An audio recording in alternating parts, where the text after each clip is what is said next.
BRS నేతలపై కవిత సంచలన వ్యాఖ్యలు. సంతోష్ రావు, హరీష్ రావు వల్లే కేసీఆర్ కు అవినీతి మరక అంటూ మండిపాటు. వైసీపీకి చంద్రబాబు ఓపెన్ ఛాలెంజ్. దమ్ముంటే అసెంబ్లీకి రండి, తెలుసుకుందామంటూ సవాల్.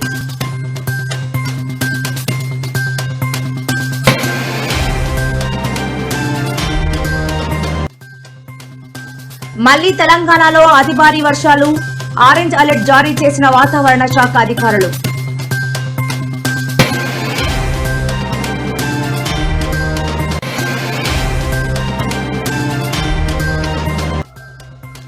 జత్వానీ కేసులో ఉన్న శ్రద్ధ సుగాలి ప్రీతి కేసుపై ఉండదా అంటూ మండిపడ్డ వరద కళ్యాణి.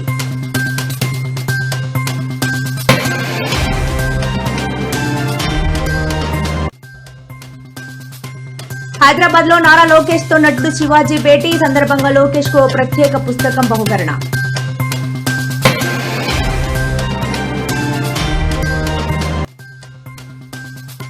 ఆఫ్ఘనిస్తాన్ లో 6.0 తీవ్రతతో భారీ భూకంపం. 800 మందికి పైగా మృతి, 2500 మందికి గాయాలు.